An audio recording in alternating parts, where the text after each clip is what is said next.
Israel ने Lebanon के अंदर हिजबुल्लाह के ठिकानों को बड़े लेवल पर निशाना बनाया है।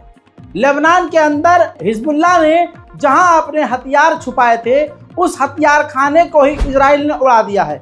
ये तस्वीर देखिए, ऐसा लग रहा है कि मिसाइल लॉन्च हो रहा है, लेकिन ये मिसाइल लॉन्च नहीं, ये इजराइल के खिलाफ जो हिजबुल्लाह ने हथियार इकट्ठा किए थे उस हथियार खाने पर इजराइल ने हमला कर दिया, जिसके बाद पटाखों की तरह वहां से रॉकेट और विस्फोटक निकलकर एक दूसरे आसपास के इलाकों में बिखर गए।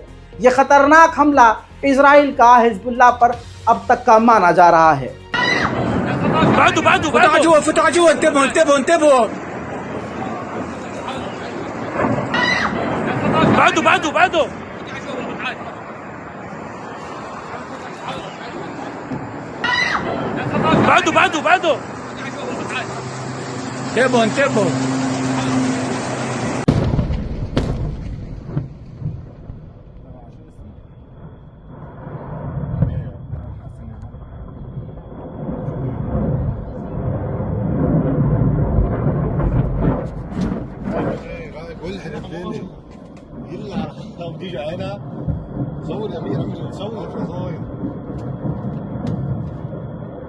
मेरे दोस्तों, इजराइल ने इसी तरह से हिजबुल्लाह के कई ठिकानों को निशाना बनाया, जिसमें ये 3 से 4 हिजबुल्लाह के लड़ाके इजराइल के खतरनाक हमलों में मारे गए हैं। इसके अलावा लेबनान के रेसिडेंटल इलाके में भी दिन दहाड़े इजराइल ने हमला करके लेबनान के इंफ्रास्ट्रक्चर को बर्बाद किया है।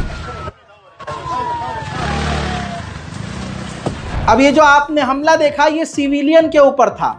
इस हमले में 2 लेबनीज सिविलियंस के मारे जाने की खबर। उधर लेबनान के ऊपर बुरी तरह से हमला कर रहा है इजराइल, और इजराइल के फाइटर जेट लेबनान के ऊपर साउंड बैरियर को क्रॉस करते हुए लगातार उड़ान भर रहे हैं। देखिए,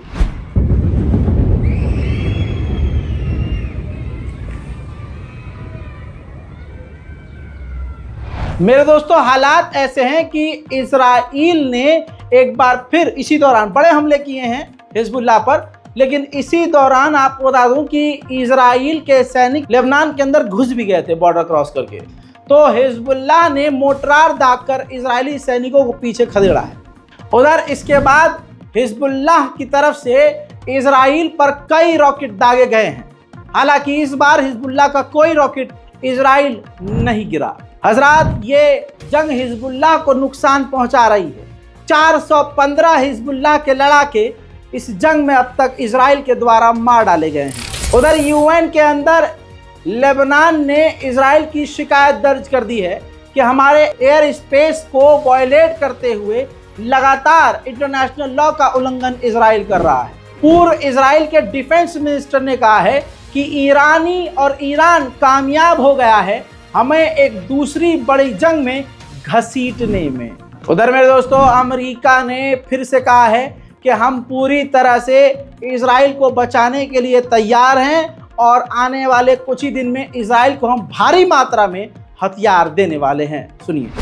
Two main goals in mind. The first is to reaffirm the commitment of the United States to Israel's security. That's a commitment that we put into practice virtually every day since October 7th, including when Israel was attacked directly by Iran back in April. In recent weeks, given the heightened tensions, we have deployed additional assets to the region. The purpose of the deployment of these assets is not to provoke aggression, but rather to deter it, to make sure that it doesn't happen. But also to make clear that if it does, we are fully prepared to defend Israel. We've coupled this effort with an intense diplomatic campaign, virtually a global diplomatic campaign. मेरे दोस्तों, America के house intelligence commission के chairman ने कह दिया है कि Iran इस साल के आखिर तक अपने आप को परमाणु देश घोषित कर सकता है। यानी ईरान इस साल के आखिर तक परमाणु बम बना लेगा। उधर ईरान ने कहा है कि हमें हर शर्त मंजूर है, हम वो कोई भी सिनेरियो मंजूर करने को तैयार हैं जिसकी वजह से और जिस डील से गाजा के अंदर और फिलिस्तीन के अंदर इजराइल हमला बंद कर दे। उधर नेतन्याहू ने ऐलान किया है कि हम तैयार हैं कि ईरान कोई भी संगठन हम पर हमला करेगा तो हम जवाबी कार्रवाई बहुत बड़ी करेंगे। ישראל ערוכה לכל איום, הן בהגנה והן בהתקפה. אנחנו נחושים להגן על עצמנו, אנחנו גם נחושים לגבות מחיר כבד מאוד מכל אויב שיעז לתקוף אותנו, מכל זירה שהיא. אנחנו במקביל מנהלים משא ומתן לשחרור חטופינו. זו משימה מוסרית ולאומית ראשונה במעלה. אנחנו מנהלים משא ומתן מורכב מאוד, כשבצד השני עומד ארגון טרור עצמי. मेरे दोस्तों, ये एक इजराइल का सैनिक हिजबुल्लाह की मिसाइल से मारा गया है और गाजा के अंदर ये इजराइल का सैनिक इजराइल के ही बमबारी में चपेट में आकर मारा गया है। उधर अल्जीरिया ने खुल्लम खुल्ला गाजा और फिलिस्तीन का सपोर्ट करते हुए कह दिया कि हमारी सेना बिल्कुल तैयार है फिलिस्तीन में घुसने के लिए। फिलहाल गाजा और फिलिस्तीन के बॉर्डर को इजराइल ने बंद किया हुआ है। जैसे ही बॉर्डर खुलेंगे हमारी सेना गाजा के अंदर घुसेगी, लोगों की मदद करेगी। गाजा के अंदर हम अस्पताल बनाएंगे, 2 से 3 अस्पताल बनाएंगे और गाजा को दोबारा से बनाकर तैयार करेंगे। सुनिए।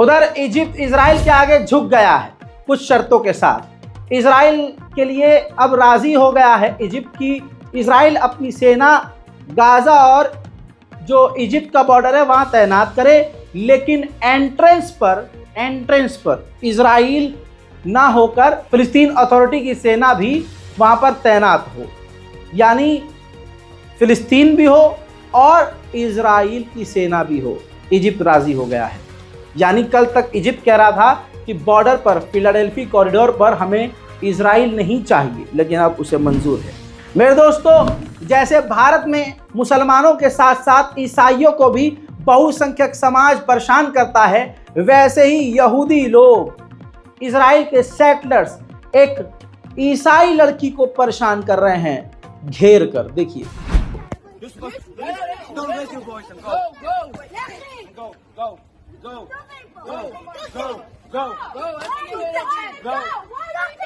Because you're inside people, try to understand. Let us leave. What inside people? Let us leave. Go. Let inside people. Let's go. Let's walk.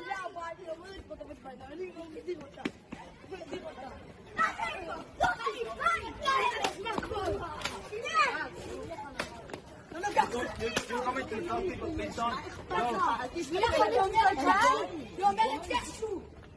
We got you on film. Oh, we got you on film. We got you saying You have to respect other people. We're leaving, and you're following. Very good. Very good. Zon. उधर Gaza के अंदर भुखमरी का हाल ये है कि खाना पेट भर कर किसी को नहीं मिल रहा है, लेकिन छोटे मोटे कुछ संगठन हैं, जैसे आप लोग किसी और थर्ड पार्टी के ज़रिए वहाँ मदद पहुँचा रहे हैं, हम पहुँचा रहे हैं। इस तरह से कुछ प्राइवेट ऑर्गेनाइजेशन और कुछ 4-5 लोग मिलकर जैसे तैसे अनाज इकट्ठा करके आपकी और दूसरों की मदद की आपूर्ति के बाद वो खाना बांट रहे हैं।